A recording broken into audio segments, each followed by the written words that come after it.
All right, good evening, everyone, or day, whatever it is. Um, so some of you have ventured into chapter 5. I really have no clue how many of you or how far you got, because I don't really know what's happening at school. Feel free to let me know. But I assume that you kind of looked at it a little bit at some point, maybe started the workbook.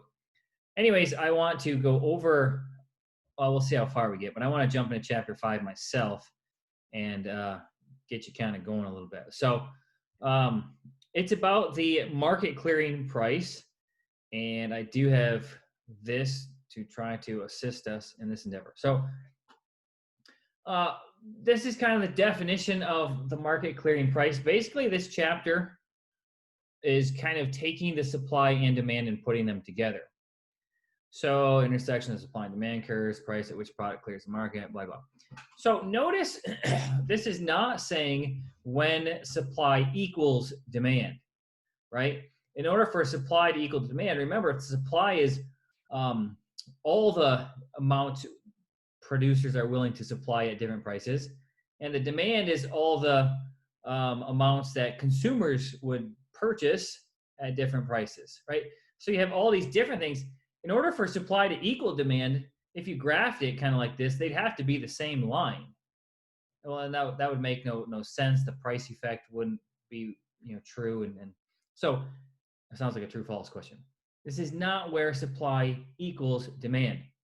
It's where the lines meet. So let's just quickly look back at supply and demand together, and then we'll kind of look at how the market clearing price kind of puts the two together. So here is a demand graph. I know you guys love graphs, but here's a demand graph. It's not overly complicated, right? Down here, you have how many slices of pizza you would purchase, and these are at the different prices. So if it was $1 a slice, this person would buy 6 pieces. He or she is a hungry individual. I just had to make this work. All right.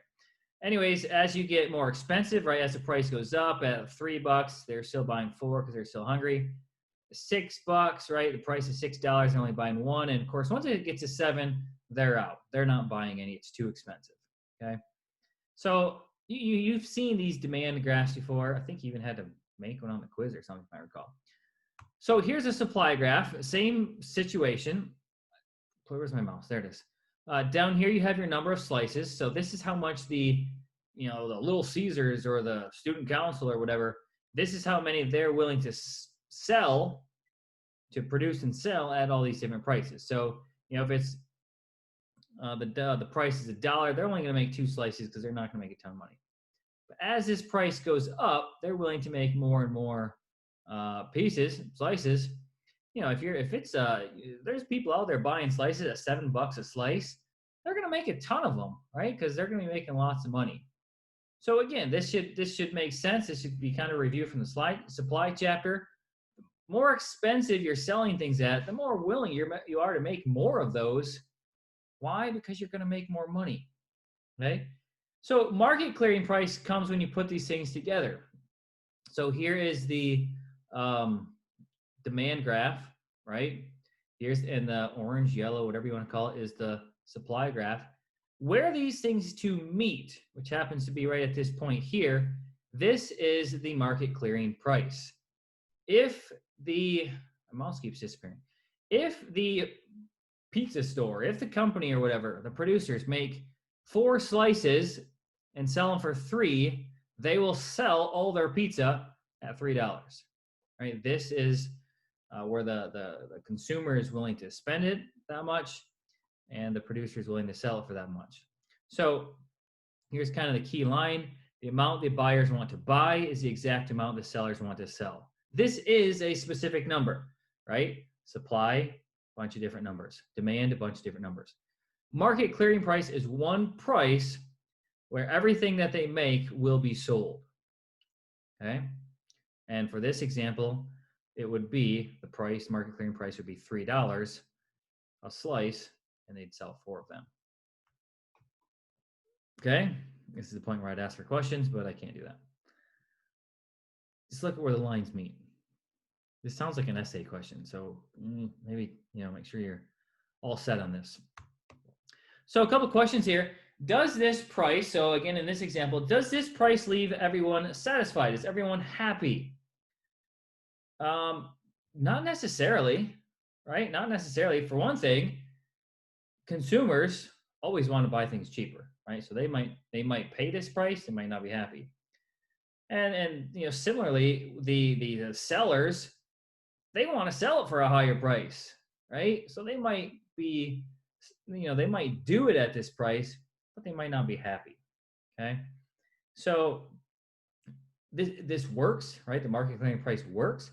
Doesn't necessarily mean everybody's happy and they all shake hands and go away with a big smile on their face. Sometimes you got to remember the sellers are trying to sell for the highest price they can, and the buyers are trying to buy for the lowest price they can. So buyers always want lower, sellers always want higher. This is where they meet. Doesn't necessarily mean they're satisfied.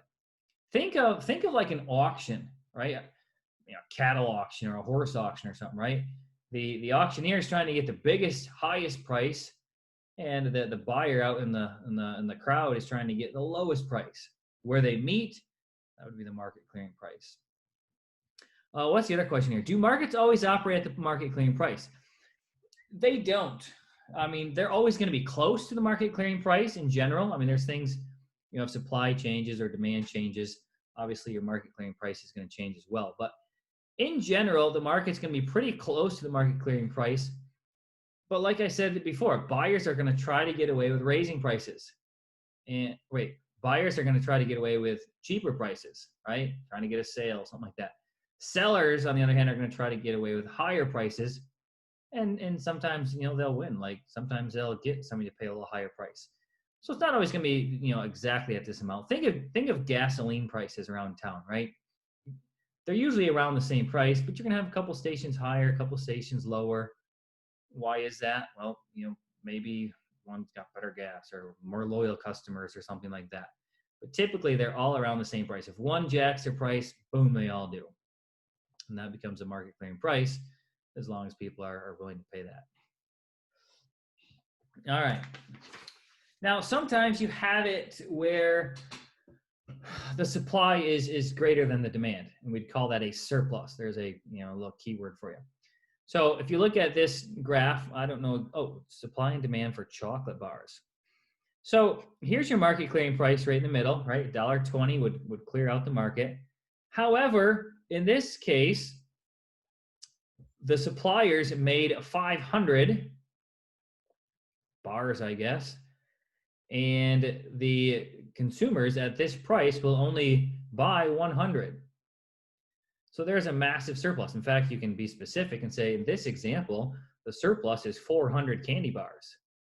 The company, the sellers, whatever you want to call them, they've got 400 candy bars that nobody wants to buy. That is a massive surplus.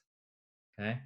So basically the supply at a given price, right? Again, this is a specific number. At this price, at $2, supply is way more than the demand, and therefore there is a surplus. And you can be specific, 400 in this example. What happens when there's a surplus? The sellers start to reduce the price, right? What do you often call that? Call that a sale, right? Things go on sale. Think of like your clearance rack. Clearance racks are surplus items. They've got too many of this ugly shirt or whatever, right? I mean, it's usually kind of stuff. Don't worry, I do sometimes get stuff off clearance, so I'm not like, bashing clearance racks. But anyways, typically it's the stuff they can't sell. They've got a surplus of it, so they knock the price down. And at some point, you knock the price down, somebody will buy it. So as this amount goes down, $1.60, $1.20, at some point, people will jump in and buy it. Typically, if things are on sale, right, then buyers will maybe buy a few extra things. So, what happens with a surplus? Know that. And on the other hand, you also have shortages. This is the exact opposite. So you got the same chocolate bar example here. Clearing price is still right here, $1.20. But now you've got the price, for whatever reason, dropped down to 40 cents. Okay? So at 40 cents, they're only making 100, right? They're not going to make too many of those at 40 cents. Probably not making good profit there. But at 40 cents, everybody and their brother wants them. You got 500 people here. You now have a shortage. The demand for 500 is far more than the supply at 100. Again, you can put a specific number on this. The demand, the shortage rather, is 400. They want 400 more bars than are available. So whenever the demand is greater than the supply, you're gonna have a shortage. What happens here? Now you have the buyers competing, right? They all want that product. So what happens? The sellers see that, and if there's more demand, what happens to prices? They go up. So shortages and surpluses. Know how those work. Know kind of what happens when those happen. So, there's a nice graph. Cheap ties. Again, I'm not going to spend too much time on this, but here's your market clearing price. This looks to be about, I don't know, $5.50 or so would be your market clearing price. If they sold them for that, they'd sell all of them. Down here, is this a shortage or is this a surplus? Well, let's look. The price is $5. Supply is like 260, and the demand is I'm just guessing 290, right? The demand is greater than the supply, that would be a shortage. And again, if you look up here at this dashed line at $9, that would be a surplus, and you can kind of do the math there. Pause the video if you want to look closer at that. All right, one last thing I want to talk about before I wrap this up, because I'm not going to go too crazy today, but this is on page 66, and it's an interesting question that, boy, could it pop up somewhere. Hint, hint. Can you have a surplus of a scarce item? So if an item is scarce, is it possible to have a surplus of it? And the answer is yes. The answer is yes. So let's think about this for a minute. Actually, let me pop this up once. So here's the old tie example that I think we popped up a minute ago. But as the supply, as the price goes up, right, the suppliers are going to make more, right? So we're kind of going up and up the supply line here. The demand goes down, right, as prices go up. So at, for example, $7, they're about 175 in demand, but they're going to make 325. That would be a surplus. So how is that scarce? Well, think about this. Let's say you want a tie, but you're not willing to pay that high of a price, right? So you're not going to be buying as many ties as you would normally because the price is going up. You want the ties, but you can't get them because they're too expensive. That makes it scarce, right?